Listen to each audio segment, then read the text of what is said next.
Good day, and welcome to the National Press Club.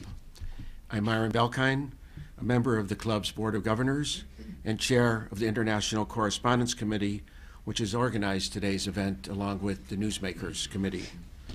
Today is a special day for the National Press Club because it marks the first time, to the best of my knowledge, that it is partnering with the very prestigious Center for Strategic and International Studies to bring you what we feel is a very timely event on America's new focus on Asia and related issues.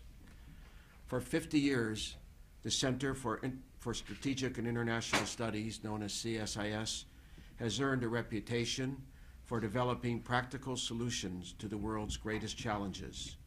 CSIS scholars are noted for providing strategic insights and bipartisan policy solutions to help decision makers chart a course toward a better world. We are very honored to have 3 CSIS scholars who will take us on a figurative tour of Asia, providing their insights on Asian security issues. I'm very pleased to introduce the 3 panelists who will each give a presentation of about 7 minutes, and then we will open the floor to questions. On my immediate right is Dr. Clark Murdock, Senior Advisor for the Defense and National Security Group at CSIS and Director of the Project on Nuclear Issues.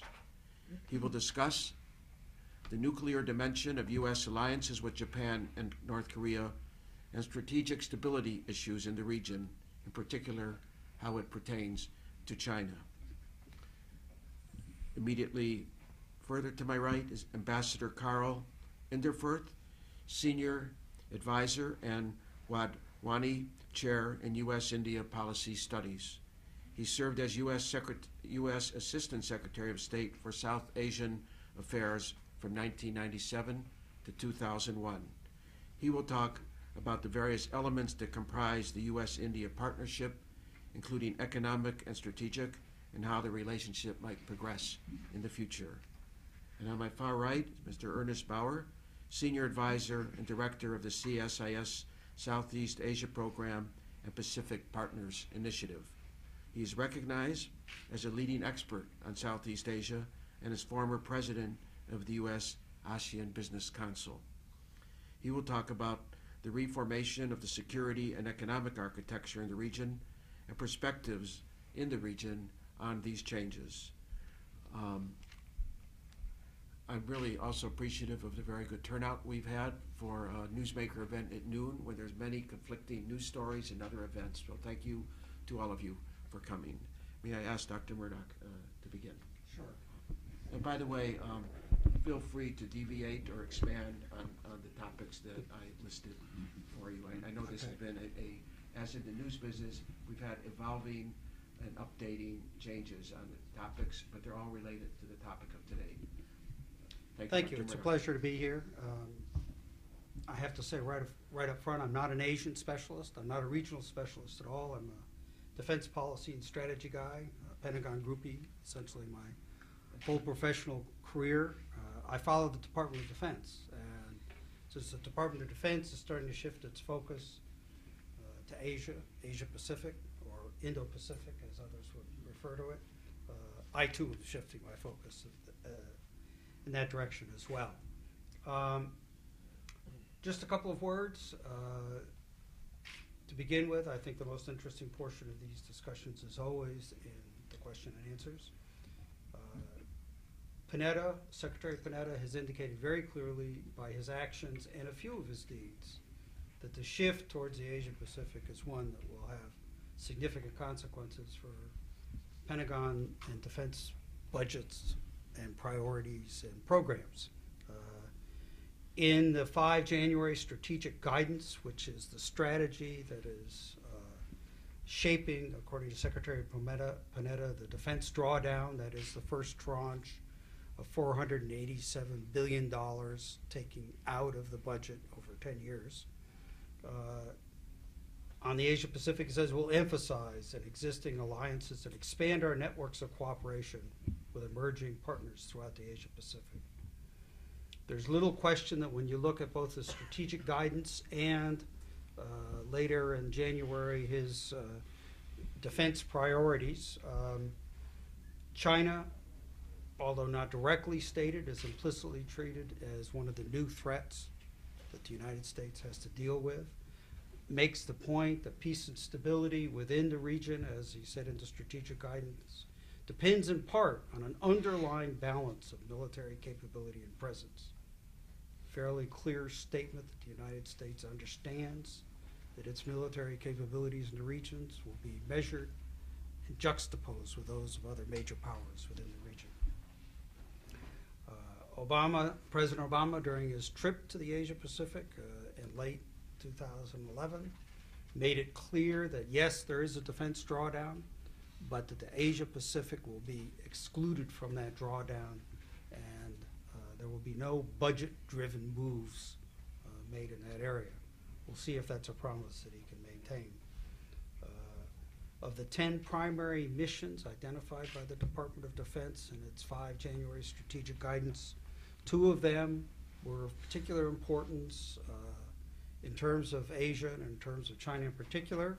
One, project power, despite anti-access area denial challenges.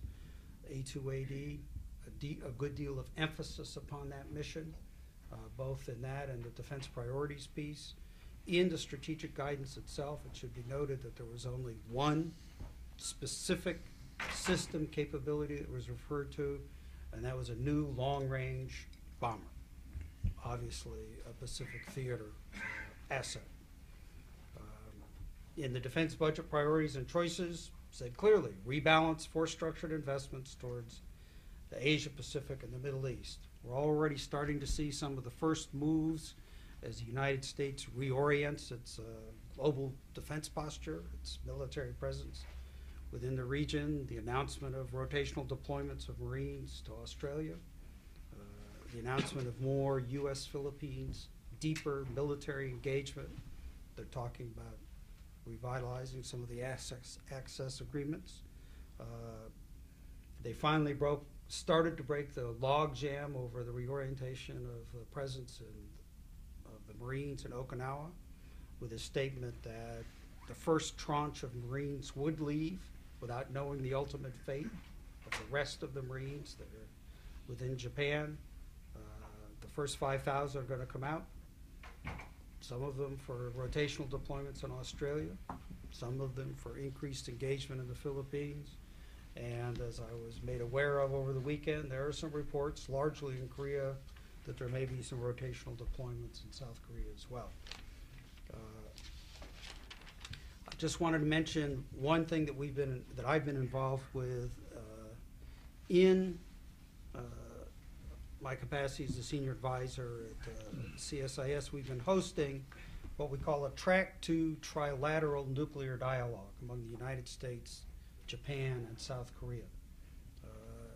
I've also done one of these, or am doing one of these, in the European context, which is the US, UK, and France. And there's notable differences between the dialogue that's going on in the European concept and the dialogue, Track 2 dialogue, in the Asian context. And I just want to mention a few of those before turning it to my informed colleagues. One, much more interest in security issues in Asia. That's because they have security threats to an extent that they don't have in Europe. They're concerned about North Korean provocations. They're not trying to prevent a wannabe nuclear power from going nuclear. North Korea has evolved into a military power, a nuclear power.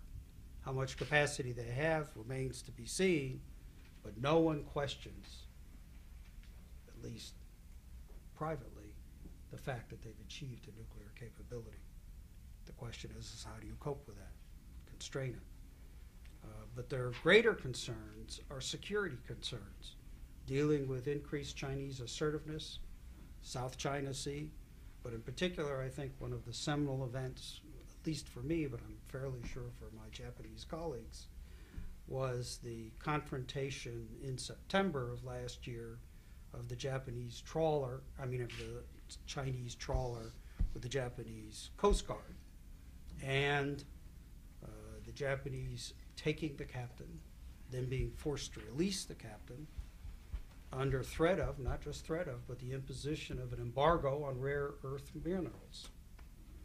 A very significant action, in my mind, indicates that these are military issues, economic issues, and political issues that we're dealing with at that time. Of course, there's a concern with denuclearizing the Korean peninsula, but I would also argue that given how long the six-party talks have been in deep freeze, now going on since 2009, is that while, yes, the United States, Japan, and South Korea are all committed to the denuclearization of the Korean Peninsula, they are not going to let lack of progress on that prevent them from talking about how to address with a much more near-term, present issues of how do we deal with North Korean provocations, how do we deal with Chinese assertiveness within the region. A great deal of attention being paid to extended deterrence and assurance, far more than I would say in a European context. The Japanese and the Koreans are very concerned about the United States staying in power within the region and the credibility of its security commitments, not just extended deterrence, extended nuclear deterrence commitments, but its security commitments. And I think that that's true not just simply on the nuclear side of it, but more importantly on the security aspect of it as well. I'll stop at this point. Thank you very much, Dr. Murdock. Very insightful. And now we want to take our tour towards South Asia to Ambassador Inderfurth, and we look forward to your presentation. I have to say, on a personal note, I've always had a literal warm spot for India. It was my first assignment there 40 plus years ago. Well, I'm very pleased that you've got a warm spot for India. India is certainly, from that point in your past to now, India is certainly going through a major transformation, which is what I want to talk about for a few minutes. The pivot to Asia is much on everyone's mind. The Chinese Vice President, heir apparent, will be here tomorrow, bringing that into even sharper focus. Let me just make some preliminary remarks, and I think I'm going to do a little bit of a India-China focus in these remarks, given the interest in the two mainland giants of Asia. I do want to call your attention first to Hillary Clinton's article in Foreign Policy in November 2011. I'm sure all of you are aware of that. It's entitled America's Pacific Century, with the subheading, "The future of politics will be decided in Asia, and the U.S. will be right at the center of the action." That's the way it was described in Foreign Policy. This is a important shift of U.S. attention to the Pacific century. I was mentioning to Clark that Secretaries Clinton and Panetta were at the Verkonda conference, reassuring our European allies that we are still also focused on the Atlantic and that relationship. But there's no question that something is happening in Asia that is getting the attention of policymakers, businessmen, NGOs, and the rest. Let me give you a couple of comments on why that's taking place. There was a report by the National Intelligence Council in 2004, which I often call attention to in my remarks.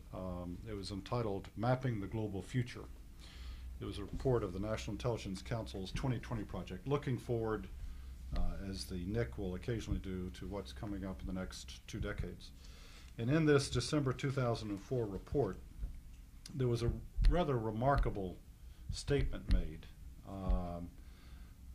by the NIC, and I'll just read it to you. It says, "The likely emergence of China and India as new major global players, similar to the advent of a united Germany in the 19th century and a powerful United States in the early 20th century, will transform the geopolitical landscape with impacts potentially as dramatic as those in the previous 2 centuries." Now that's putting China and India in rarefied categories, just as Germany was so important in the 19th, and the United States' rise in the 20th. Here we have these two countries being mentioned as transforming the geopolitical landscape of the 21st century. It goes on to say, in the same way that commentators refer to the 1900s as the American century, the 21st century will be seen as the time when Asia, led by China and India, comes into its own. And then it states why this is going to happen, why they are forecasting that. A combination of sustained high economic growth, expanding military capabilities, and large populations will be at the root of the expected rapid rise in economic and political powers of both countries. That's sort of the setting, and certainly the Clinton administration, which I served in President Clinton's second term with Madeleine Albright, we wanted to get, if you will, ahead of that curve with respect to India, put together a relationship, a strategic relationship, which had not occurred in the past. Best book on that history of U.S.-India relations is one by Dennis Cook's Disenchanted Allies. The fact is that the two countries never really were able to develop a strong relationship. I'm sorry I said Disenchanted Allies, slight slip. It was on the question of estranged democracies. Dennis also wrote a book about U.S.-Pakistan, which was Disenchanted Allies. So I want to make sure I've got that correct. Estranged democracies, even though the world's largest democracy and the world's oldest democracy since 1947, we'd never been able to get on the right wavelength. In the early 1990s, two fundamental things occurred: the end of the Cold War and India's economic liberalization under then Finance Minister Manmohan Singh opened up the doors to a new relationship. But there was also, as a result of those changes and the changes taking place within India, the opportunity for a new relationship, which President Clinton saw, which President George W. Bush pursued for 8 years. I think that was one of his accomplishments as president, and has continued to be pursued by President Obama. And now, not only is there that recognition of the now engaged democracies as opposed to estranged democracies, we also see a far greater emphasis on Asia writ large, something that Ernie will also be talking about. Now, the Indians recognize that they have this new expectation with respect to their role not only in Asia but globally. They're playing a much bigger role on the world stage economically in the G20, IMF, all of the other places of that nature. President Obama has endorsed India for a permanent seat on the UN Security Council. The only other country that the U.S. has endorsed for that position is Japan. So there is a rise of India, and of course it is a rise that has occurred following the rise of China. China's economic policies under Deng Xiaoping gave China a big head start in opening up its country to the economic global marketplace. So India is not a competitor in that same fashion as with China, but they are two countries that are now being seen as defining the future of Asia on the mainland. So now how do they intend to pursue their relationship together? That's what I want to just make a few comments on and then turn it to Ernie. Some people have seen the U.S. approach toward India as part of sort of the geopolitical hedge against the rise of China. The Clinton administration did not see it in those terms. They saw our relations with India and China to be dealt with on their own merits, not as a containment policy or a hedging policy or some kind of Kissingerian triangular diplomacy. Others continue to see the rise of China as, we heard the term threat a moment ago, and if it is a threat, then what does that portend for Asia, and where should we be sort of siding with the countries there? India does not want to be seen as a hedge against China. India wants to see itself as a cooperative player in Asia with China. They certainly know that changes are taking place in China and that China's political future is still uncertain. We'll see how the new leadership, what direction it heads when that leadership change takes place. But India does not want to be caught in being seen as part of any anti-China coalition. But India is going to be watching China closely, as we all will be. Interestingly, just last week, the Indian Foreign Minister, External Affairs Minister Krishna, was in Beijing opening up a brand new $10 million Indian embassy in Beijing. And while they were there, they talked about the hope that the two countries would have two-way trade approaching $100 billion by 2015. So in that sense, there's always the positive look by the two countries in their public statements. But there are underlying concerns going back to the 1962 border war. And India will be looking to modernize its military, just as China is also taking steps to modernize its military. So this is going to be, I think, as we see the rise of Asia in the focus of the United States with the pivot, it's going to be very interesting to see how the two mainland giants, leaders of Asia, how they play out their aspirations, the way they see the way they see Asia moving in the future. India's had a look east policy since the 1990s. Secretary Clinton, when she was in Chennai several months ago, said that India should not only look east, but act east and be east, principally looking towards Southeast Asia, but beyond to its relations with, for instance, Japan. The U.S. and India and Japan recently had their first formal trilateral organizational meeting.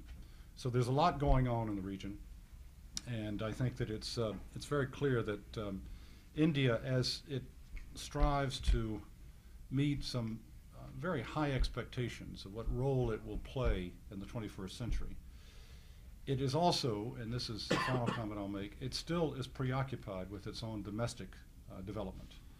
I attended a conference a couple of years ago in the UK. It was entitled, "Is India Ready for Superpower Status?" ?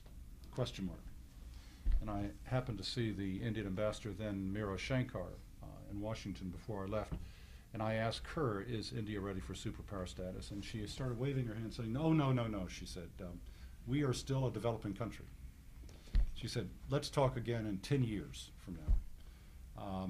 She also said that she didn't like the term superpower. That was sort of a throwback to the Cold War, and we have gone beyond the Cold War.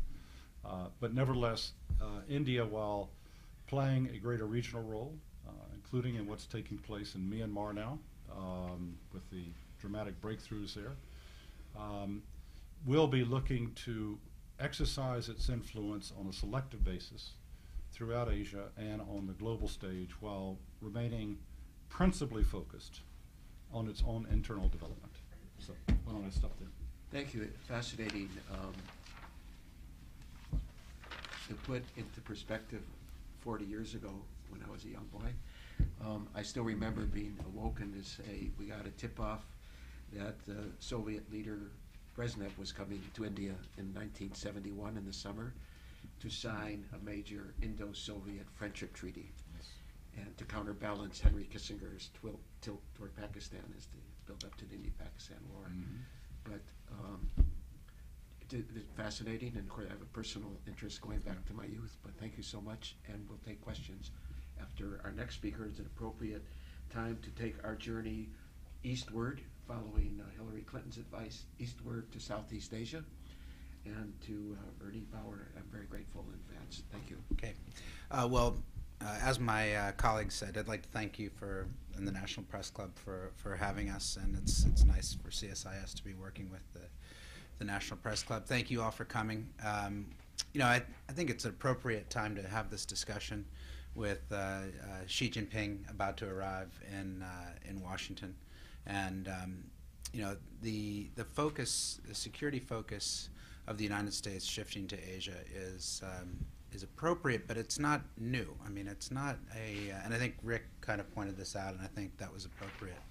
This focus, security focus on Asia, is actually one of the pillars that has described American involvement in Asia since World War II.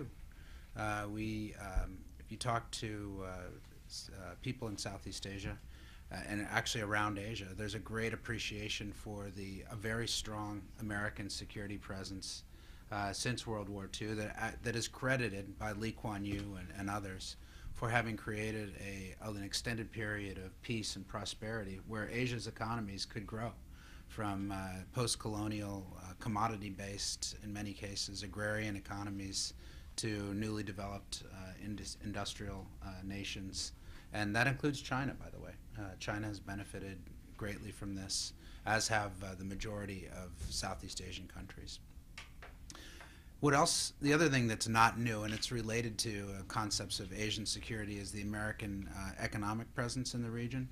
You know, few people understand this, but as Americans, we have Southeast Asia, which is the ASEAN group, the Association of Southeast Asian Nations, the 10-country grouping with about 620 million people, about a $2 trillion GDP. It's our fourth largest market in the world. And we have about 10 times more invested in ASEAN than we do in India, and about 3 times more in ASEAN than we do in China. So we've also been a major economic presence in Southeast Asia. The reason that's important is that, you know, we've sort of had the security presence, we've had a deep investment, we have equity in this region. So the pivot, as described by President Obama and Hillary Clinton, I think is probably appropriate. Pivot is it's a verb that some of my colleagues in the Asia program have taken exception to, that it's too choppy as description. I think it's appropriate, though, however, because it sort of marks a turning of focus away from, in some ways, the Middle East towards Asia, the 21st century, as Clark mentioned. It makes sense. Hillary Clinton said that ASEAN would be the fulcrum or the center point of American strategy in the Asia Pacific for a long-term enduring strategy. That's probably appropriate. When you think of this group of countries, the ASEAN countries, they are a place which collectively are non-threatening, where they are not a strategic competitor of the United States in any way. As I mentioned, they're a major market. We have 2 treaty allies in that group, Thailand and the Philippines. We have several strategic partners in that group, new relationships and important developing relationships with Indonesia, which is the 3rd largest democracy, Rick, and the newest in the top 5. We have a very quiet but very strongly cooperative relationship on the security side with the Malaysians. I didn't even mention Singapore, which acts in many ways practically. Probably the U.S.-Singapore relationship performs over and above that of many of our other treaty alliances around the world. So it's an area where we have strong relations. The U.S. strategy towards this region is not, I believe, it's dangerous to describe it by using China. I think China's rise has focused a lot of energy, and it will be a subject of a lot of discussions over the next week, because Xi is here preparing to take over as the leader of China. But if we shouldn't fall into this trap of defining our security commitments or our business interests, by the way, in Asia by China. China is going to be an important part of that, but it is not the whole story. What it takes to execute the strategy that Hillary Clinton talked about, which is a sort of ASEAN-centric focus, it takes a deep set of relationships and a more granular understanding of the countries in the region than I think we have had in the past, because we have had our attention focused elsewhere in the world. What you see now is the Pentagon, the State Department, our intelligence agencies, even American companies, dialing in a new way into who these guys are in these countries, and starting to learn the faces. Henry Kissinger once famously said that when there's a crisis in Europe, I can close my eyes and picture the faces of the names on the other end of the phone, and in Asia he couldn't picture those faces. That has to change, and I think that's what Obama and Clinton are trying to say here, and I think that's an important strategic move. What have they done about it? Well, Hillary Clinton, and as President Obama's lead when she came in as Secretary of State, immediately went about rectifying the institutional linkages we have with Southeast Asia. She signed the Treaty of Amity and Cooperation, the TAC. That got us back to the table with all of the ASEAN countries. We dropped this idea that we couldn't sit down with the ASEAN 10 because of our Burma policy. We still don't like and didn't like what the Burmese were doing in terms of political activities and human rights abuses. But we got to the table and sat down with ASEAN. We also opened a new page on our Burma policy, which was engagement. We named a special envoy, Derek Mitchell, who was one of my predecessors at CSIS, who started the Southeast Asia program there as special envoy for Burma. We put an ambassador, American ambassador, full-time American ambassador in Jakarta, assigned to ASEAN to try to strengthen the ASEAN platform. We also joined the East Asia Summit, which is very significant. The East Asia Summit, of course, is the 10 ASEAN countries plus the Northeast Asians, Japan, Korea, China. It includes Australia, New Zealand, and India, the United States, and Russia now, so it's sort of a 10 plus 8. That East Asia Summit structure, I believe, will become the annual meeting of the Asia Pacific. I think it'll overtake APEC as the leaders meeting that happens every year. I don't think APEC has the legs to sustain a leaders meeting status over the next 5 years. I could be wrong about that. It's a little edgy to say that, but I think that's true. What you'll see under this new structure, it's not a new NATO in Asia, but it's a new regional structure that's ASEAN-based, as Hillary Clinton foretold. And it gives, under the EAS, there is now an ASEAN Defense Ministers Plus, which is the 10 ASEAN ministers plus the defense ministers from the 8 other countries that meet regularly. The foreign ministers meet every year at the ASEAN Regional Forum. And the big question for Asia is where were the Americans going to be on trade and economic issues, which I want to emphasize in a discussion of Asian security issues is very, very important. The idea that you can come to Asia and just talk about security issues and security military issues is a big mistake. And it's a mistake that it almost unbalances a country who took that approach. And I think the Chinese were sort of suggesting in some ways that the Americans might be pursuing such an approach through their membership in the EAS because they didn't have a trade policy coming in. The Obama administration was wearing that criticism up until about 6 months ago, I guess 9 months ago, when we we re-entered the TPP, the Trans-Pacific Partnership, which is a 9-country regional trade negotiation that includes many countries from around the Asia Pacific, including 2 Latin American countries, and has the prospects of bringing in some major new markets, including Japan, possibly Mexico, Canada, and others. And Congress passed the U.S.-Korea Free Trade Agreement, which gave us some trade chops in Asia again. And we're back at the table on trade and economics, which is very important. So I'm going to stop there, but I just think that it's important for you to know a couple things. One, the strategy is not to contain China.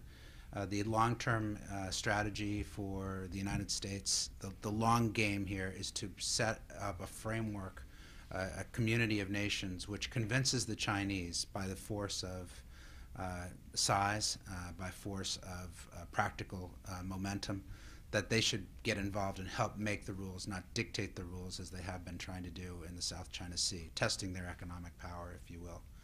And I think that's the game. And for the Americans, it's going to take serious long-term commitment and following through on words must be followed up with actions. And I think that's the big test that most of our friends in Southeast Asia want us to live up to and pass. Thank you for the opportunity. Thank you to the three of you. Before I open it up for questions, I wonder if any of you wanted to come back. I see that Dr. Murdock is taking notes. I don't know whether it's for a paper or whether you had any follow-up thoughts. I'm going to report on them as soon as I get back. Are you? I'd just like to say I really like Clark's tie. I think it's brilliant. You know, just segue to a Q&A. You know, I've been back in America since '04. I've been active in the press club. And we tend at the press club to focus on newsmakers where you have a speaker come in and speak on today's topic of the day. And this sets a new avenue for the National Press Club, a trailblazer in a way, whereby we have a newsmaker or panel discussion where we're not looking at a single event, but at trends, how policies are evolving. And I think you've set a standard for us. And this could be part of my final thank you, but I just wanted to do it in the middle. I'm so grateful. This is about trends. It's about trends. It is about And trends. what to journalism, I always say is, just don't look at the spot story. You look at the best papers, those inside pages with massive background pieces and trend stories is what people are following more and more. Okay. Right. Connie Lon, Thank you. Thank you, Myron. accredited White House correspondent. We're glad you could come over from the White House to be here today. It's actually boring. They're just talking about flagpoles. Yes. Thank you, Myron. This is excellent. This is for Dr. Bowers and anybody else who wants to talk about it. Actually, I'll ask about New Zealand, of course. Can you give us some insight into the emerging and strengthening military and intelligence relationship in New Zealand? And can you elaborate on your statements about APEC? Yeah, great. A New Zealand question. I'm so happy. And Eddie's here in the front row, so he may have picked that up if you missed it. But, you know, I think the New Zealand relationship is a great example. If I was writing a paper on the short remarks I just made, I would pick New Zealand as one of my leading examples of a relationship that makes sense for the United States to invest in this new sort of climate where we're re-emphasizing our engagement in Asia. We share a lot of common perspectives with the Kiwis. It's a country that used to be part of a treaty alliance, the ANZUS.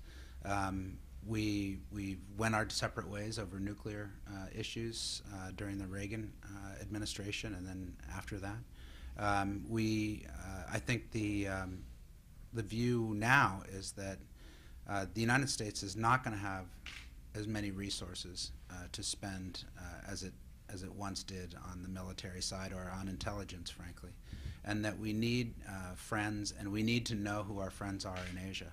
When you think about that list, New Zealand pops out at the top of that list. It's a natural friend. It's I think I'd like to see it be an ally again when the Kiwis are ready for that politically. They might not be yet, but I think I will live to see the day, you know, when we reaffirm our treaty-like relationship with the Kiwis. That leads to broader military cooperation and intelligence sharing. The Kiwis have been at our side in every foreign conflict that we've had since World War II. Their special forces are among the very best in the world and have been with us in Afghanistan, Iraq, and other places. So for a lot of reasons, the reestablishment that particularly defined, you know, not defined, but recognized by Hillary Clinton's Wellington Declaration, was it last November? 2 Novembers ago, sort of underlines where we're headed in the Pacific. So when people ask me, are the Americans going to remilitarize Asia? I say absolutely not. In fact, you're not going to see a big new American military footprint in Asia. What you'll see is a light footprint. We'll be in places where we're welcome. We'll emphasize interoperability, and we will emphasize joint training. But we will not. You won't see Okinawa, Korea-like bases by the United States in Asia, and not in the Philippines, not in Vietnam, by the way, where we're in discussions with the Vietnamese to the extent we are, almost to the extent we are with the Filipinos, and even in Australia. You know, those 2,500 troops, Marines, in Northwest Australia. That's not about a new base. That's actually borrowing access to existing Australian bases, and I think that's a very important point that gets missed by a lot of the media. Thank you. Oh, APEC. I think on APEC, it's just the APEC. APEC's really important. It's been great for trade facilitation. It's been great as the annual general meeting of the Asia Pacific, but I don't see leaders being able to commit to 2 trips a year, particularly the American president, to 2 trips a year in Asia. And I believe that APEC will be an important additive group, but I think it will become more of a ministerial activity, and that the EAS is a meeting that I cannot see any American president missing ever again, as long as the Asian century that we just described up here is in place. Yes, please. And if you could introduce yourself, please, and the Bill organization Jones you're with with. Executive Intelligence Review. Karl Inderfurth mentioned the analogy, which the rise of Germany in the beginning of the 19th century. If you not accepting that entirely, if you take that as an example, one of the responses to the rise of Germany under Bismarck was the British reaction, where the Prince of Wales personally took the initiative to try and weed away from the Germans the alliances they had with France on the one side and Russia on the other side, creating the Triple Entente and the Cordial Entente. And this led to a situation which the Germans, who had a certain military strategy, only acted upon it to the extent that they thought they were surrounded. That led to World War I. Obviously, we got to do something a little bit different. But Chinese thinkers, of course, when they're looking at this stuff, and they're looking at the way that Germany analogy is used in the military writings of many of the Pentagon people commenting on this, see the same thing happening, and they react very strongly in looking around and saying, who are our allies? So that what they have as an alternative is Russia, which they have a strategic relationship with, which is all well and good, then becomes something different. And they feel that it's our only friend in the area, and therefore you have this division, you move towards this division in the world with the Western nations on one side and Russia and China. Russia also feels that the reset is kind of gone badly the last few days. They would come closer to China. You create a kind of at least a Cold War situation, or at worst a situation in which some Sarajevo conflict could lead to a more serious conflict in the world. And I was wondering, is that taken into consideration? Because somehow the Chinese have got to see a road in which, although they didn't want the G2 and they didn't want all this close stuff, now it seems to have swung in a different direction, that they are not a part of the game in any real way, except as a part of the crowd that we're trying to pull together in Asia. Don't we have to do something so that other signals are sent to them? Mr. Ambassador, can you? Well, I wish we have 2 other colleagues at CSIS that I wish were here to answer that question. Henry Kissinger and Zbigniew Brzezinski. They're both counselors at CSIS. Read Brzezinski's book. I think that they would be eminently qualified to delve back into the history of Germany's rise and that of the United States and whether the 21st century. I think they know what they say. Yeah. Let me just say this. It does relate to some of the comments that I made in terms of India's attitude toward not being engaged or seen as taking part in a anti-China coalition, a containment of China strategy or policy. And I think that Ernie would also be able to contribute to this, because everyone is saying China has people's attention because there are uncertainties about where China is heading. From charm offensive to a more muscular diplomacy to this transformation, or not transformation, but to this transition to new leadership. Where is China heading? Countries are taking that into account in terms of their various policies, including their economic policies. And I want to underscore what Ernie said on the economic front. The future of Asia, I think, is principally an economic future. And economic exchanges, trade, investment, all of that, that's the driving factor. It certainly has been the driving force in the new U.S.-India relationship. That is seen when India was listed as one of the big emerging markets in the late 1990s. President Clinton saw that as sort of an extension of it's the economy stupid on the international stage. Let's get in touch with what India is doing. So I think that the future of Asia is going to be very much a part of seeing how these countries evolve, what kind of relationships they have. India, however, will not want, as I mentioned earlier, to be drawn into any kind of strategy that suggests that there will be a confrontational approach toward China. India does want to engage China as a partner, economic partner, as evidenced by looking to $100 billion in trade by 2015, a diplomatic partner in the United Nations and in other fora. So I think that calling attention to that prediction by the National Intelligence Council about the rise of Germany, the rise of the United States, now the rise of India and China, different centuries, different circumstances. Dr. Murdock, I think you have. I would like to comment a little bit on that. There's lots of different ways of sending signals, and there's lots of different signals to send.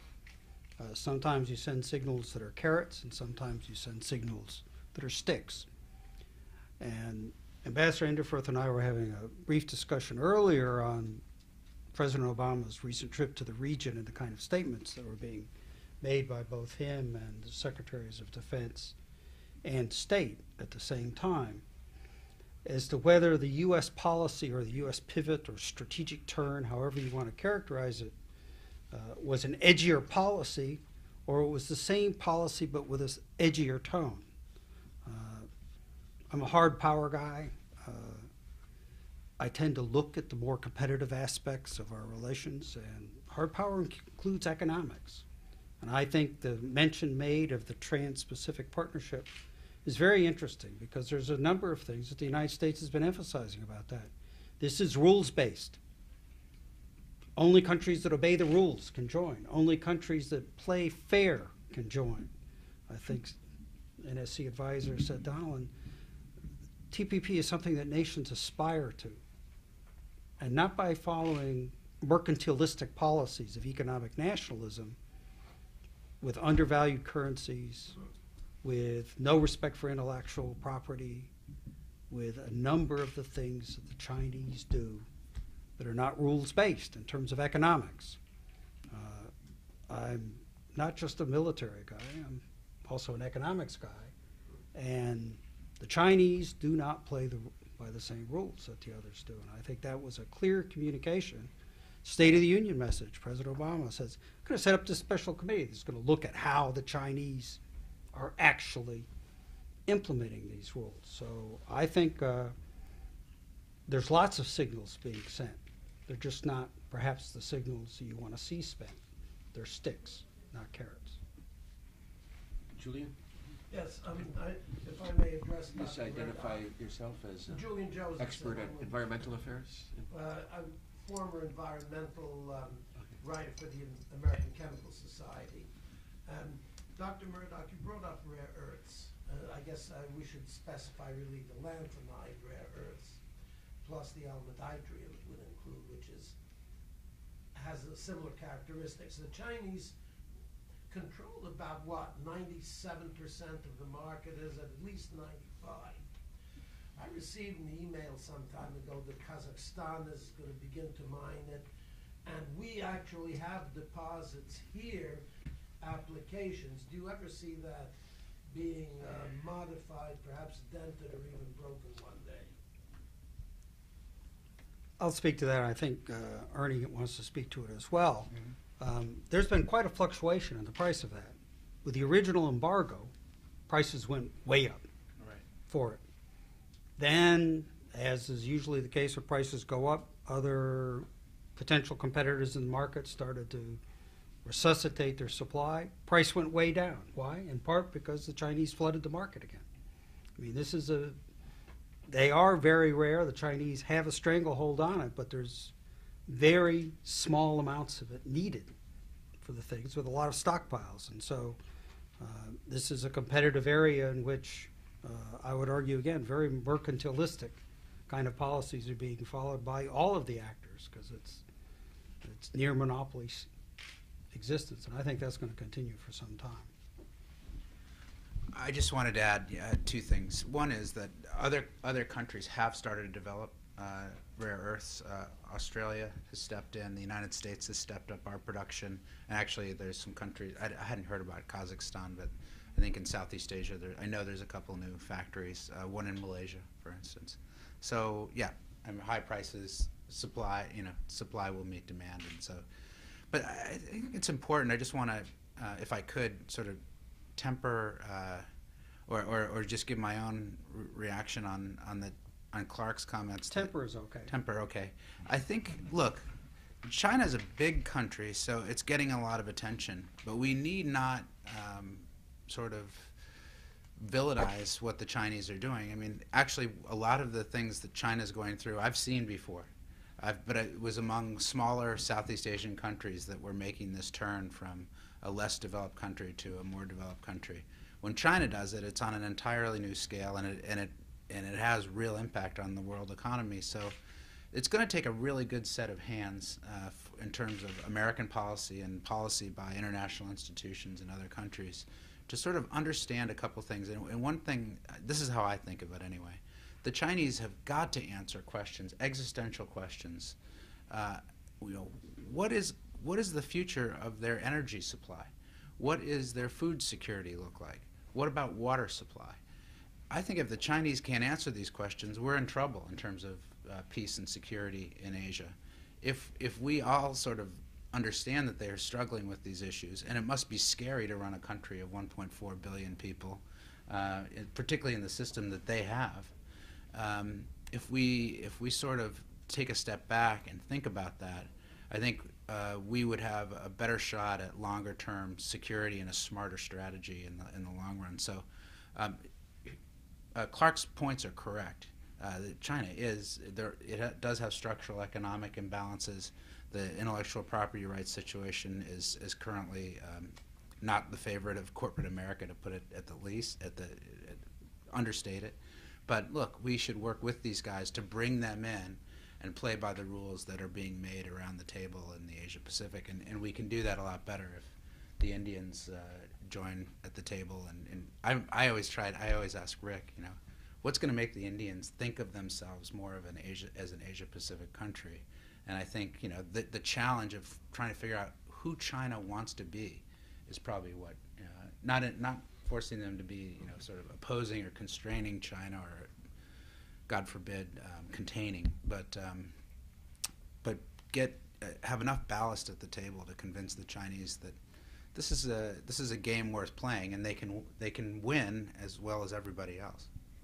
Can I mention one brief remark there? Because in terms of India, China, and the U.S., yeah. Interestingly enough, Secretary Clinton has recommended that there be a trilateral discussion among these three countries.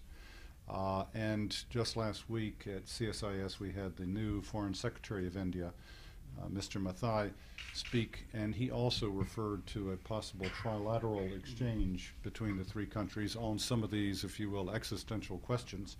And the Indians do see themselves as part of the future of Asia, and in fact, they often will refer, and Clark said this briefly, instead of the Asia-Pacific region, they refer to the Indo-Pacific region. So they do see themselves as players and do see their future embedded there as well. So there's some possibility of some creative diplomacy there. And perhaps that kind of creative diplomacy would take off some of the testiness or edginess about seeing China as simply the lurking presence that we all have to be concerned about. Maybe there are ways to start working with China to address and solve problems, as opposed to their becoming the problem. Anyone else? Please, a CSIS fellow and also a correspondent. Please ask your question. So we talk a lot about Asia Pacific, we talk a lot about Indo-Pacific, but this century could also be about Arctic Pacific. And as the Arctic opens up, and CSIS has been sort of at the forefront of this, there's going to be a change that will happen. Not only will a lot of resources become available, transportation routes are going to change, the distance between China and Norway just shrunk dramatically. And so there's a lot of implications here for Asia. I wanted to get your views. I mean, when you look at this, there's only 2 Pacific countries that are claimants in the Arctic. That's the United States and Russia. There's no one else in the Pacific who really has a stake to play as a claimant, but everyone's going to be up there, and everyone's going to be flying ships up there. And so, you know, I think that's the big question. What are the implications for Asia of the Arctic opening? And I mean, both from the opportunity perspective, but also from the risk perspective. Anybody want to take the Arctic? Huh? In my notes here, I don't have an Arctic expert listed. So, can you, You should call it. Well, that is forward. Maritime security. That I is can add something to that, actually. that is forward thinking, though. It's forward thinking. But in my many exchanges with Indian officials or other think tankers, this issue has not come up yet. But I'm sure it will at some point. I would just say, Eddie, I think you know well, our colleague Heather Connolly is right in the middle of this, and we've been working closely with her. Where the Arctic concept and my interests overlap most closely is the UNCLOS. And I would just say, you know, I've been unabashed about this. You know, the United States needs to sign and ratify the UNCLOS treaty as soon as possible. Not having ratified that treaty, to me, leaves us very exposed because we are arguing, at least in my turf, and I think in the Arctic and in the South China Sea, let's resolve disputes according to international law and using appropriate multilateral fora. Well, guess what? You know, we ought to ratify this treaty and be part of that. So I guess that's all I could really chip in on that. I think your question is intriguing, though. I wish we had Heather. And one of the things I'd add to that, I agree with Ernie that it's a treaty that we ought to sign, but it also is true that the game is being defined now. Yeah. And Russia is taking a leading role in that. And I think one could argue that the leading role that Russia is taking is not a helpful one in terms of long-term prospects for stability over the Arctic. So that, you know, if you're going to have another great game up in the Arctic, it's being driven by the first players right now. do you have a question? UNCLOS and TPP.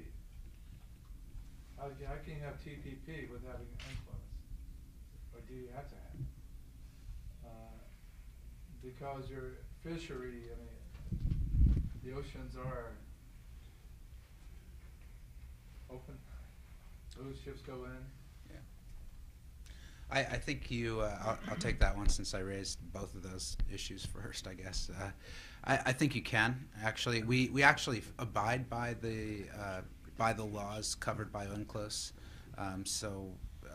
Some in Congress, in the Senate, actually argue that, you know, we don't need to ratify this. We're already following the laws. But I think politically you have to, particularly for disputed territory, the sake of disputed territory, and that just makes really good sense to me. The TPP, on the other hand, is a trade negotiation, and there are specific laws related to things like procurement, intellectual property rights, and that set of rule of law issues are sort of a separate set, I think, from the set of laws that are covered by UNCLOS, unless I'm grossly wrong, in which case I would like to. I don't think I am wrong, but I think that that's the case. So it's two different ways. TPP is important because it's how we're thinking about a rules-based integration of Asia-Pacific economies, whereas the China has a model called the ASEAN +3 that they started after the Asian financial crisis, when the United States was really diverted with our wars in the Middle East, and we had been recovering from sort of a stunning failure, I guess, to feel Asia's pain in that financial crisis. And China really did a great job, and this is where the charm offensive picked up. China moved at that period from being the 6th or 7th largest trading partner with most Asian countries to being the largest trading partner. And I think China started to believe it's a script that it had helped to write, which was we are the largest economic power in Asia, and we can start to test the limits of our economic might. And when they started to push that in terms of sovereign territorial claims in the South China Sea, I think that's when the rest of Southeast Asia said, wait a minute, wait. What does China want to be here? Who are these guys? We want them to be a partner. We want them to be economically dynamic. We want to benefit from that, but we don't want to be pushed around in our own neighborhood. And when you take just geography, to have a country that big right next door, and if you all of a sudden you don't know who they are or what they want, that changes the game. And that's the game that's changed in the last 3 or 4 years in Southeast Asia. Why don't we do 2 more questions and then conclude? We normally do these from 12 to 1 because many people join us and then have to go back to work. So Ken, and then if there's one other pertinent one, I'll just do a brief thank you at the end. Sure. Yes. Ken Yates, Judgment Water. One thing that you haven't really touched on very much, talk about defense and economics, but is politics. And right now we're in a very interesting crossroads. Starting with North Korea, we have a new leadership trying to be assertive there. China is coming up to the next decade. Right now, it's right on the cusp of the change. Japan is in a disarray, and we don't know where that's going. We hope it will stabilize itself and get back into things. But in terms of Pacific, particularly, there's an enormous change right now. Myanmar has just gone through its change, and we're now in a new era out there. Things are really changing, and we don't seem to be very cognizant of what may be over that next horizon. And it worries me that the issues that we're dealing with that we've discussed so far this morning are primarily those things that have been before. We've been fighting the last wars, and there's a new dynamic out there. If you look at Africa, which hasn't even been mentioned here, that China has moved into Africa with enormous vigor. We're getting our lunch eaten out there, but we're losing traction. Maybe we have the strongest military in the world, but it's not going to last. Or maybe we have the biggest economy in the world, but it's being challenged. You look at a statement of who are the commercial leaders now coming out of the B schools, and you see an awful lot of Indian names, Chinese names. The captains of industry now are moving out of our shores. So we've got a problem, and I don't think we're really grappling with it. Go ahead, Ambassador. You could have also added India into that list of countries that are going through elections. They don't have national elections, but they've got state elections, and a leadership there that has not been very decisive of late, caught up in corruption scandals, caught up in the state elections, et cetera, et cetera. So, and of course we have our elections here. And I think that a concern is that with all of these things taking place that you mentioned, with leadership changes, with elections, all of that, and that change is taking place on the ground, will the United States be able to keep up with and perhaps even stay ahead of some of these events and respond to them? And right now, I would say that the chances of that are not very good, because our national leadership is also caught up, first of all, in meeting the immediate challenges we have, winding down 2 wars, dealing with the Arab Spring and its aftermath, and who knows where that's heading, and of course with discuss the war talk now about Iran. How will you be able to focus on those immediate issues, as well as looking to the future of where Asia is heading and its elections and implications for the United States? So this is a tough time, and I think that the chances are that we will lose sight of some very important issues while we spend all of our time on the immediate issues. But that is I think, a part of our democratic process. With respect to Rick, I completely disagree.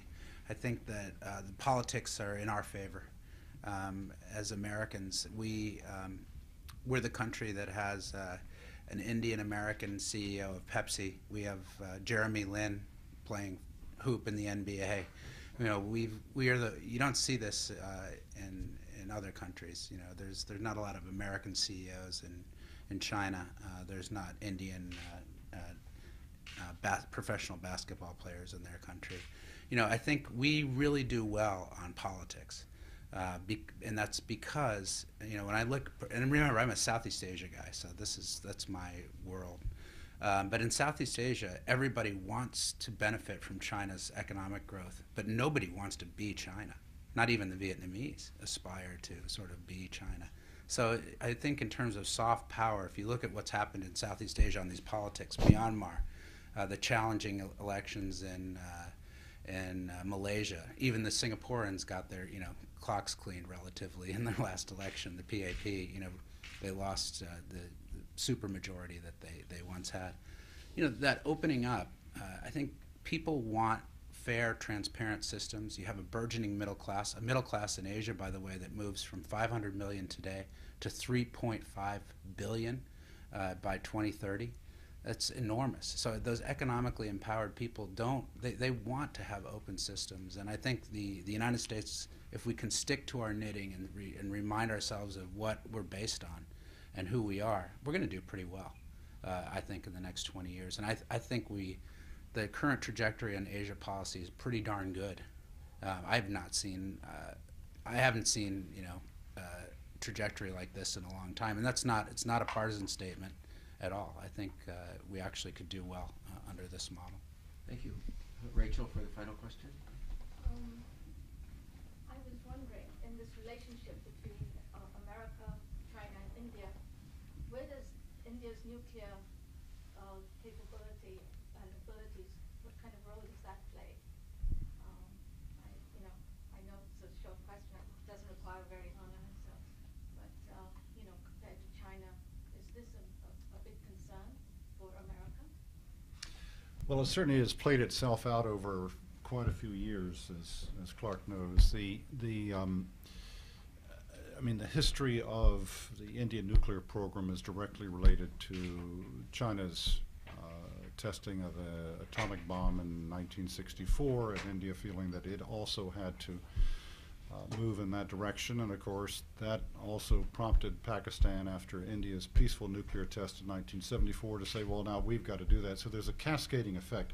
Maybe there could be a reverse cascade at some point. I'm not sure that Pakistan would start the reverse, but maybe it could be that both India and China, while they are continuing with their nuclear weapons programs, maybe they can show signs of restraint, and India refers to its minimal credible deterrent as its guiding principle.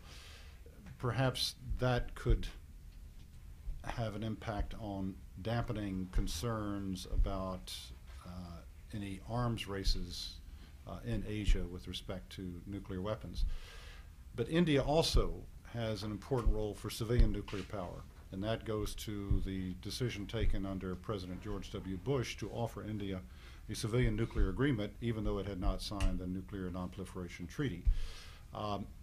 This is a fact of life now, and although the Chinese were not particularly happy with that agreement, they did not block it, because I think at the end of the day, a lot of this goes to energy security and alternative supplies of energy.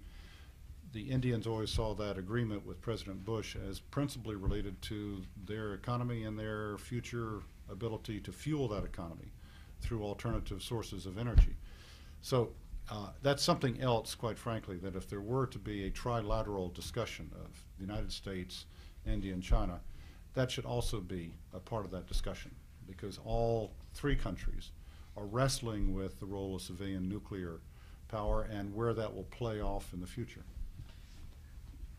If I could just go back to 1974, It was a Saturday afternoon. I'd just gone home to see our young child, and my wife would just ask the question, and I got a phone call from my colleague at the AP office saying, India just did it. And it rushed to Mrs. Gandhi's office, where she was very open with the press, gave a briefing, and said, I want to assure the world that this is indeed a PNE, a peaceful nuclear explosion, and that's the way we're going to use it. And it shows you how there are changing trends. America was very upset, even more so, I think, in 1998 when there were further tests, and now there is a major cooperation on nuclear issues between India and the United States. I said at the beginning, in introducing our panel, that this was a very special day for the National Press Club because, to the best of my knowledge, it's the first time we have partnered with the CSIS. And while we're not going to sign an agreement or a pact or a treaty, I hope it is the start of many more cooperative events like this.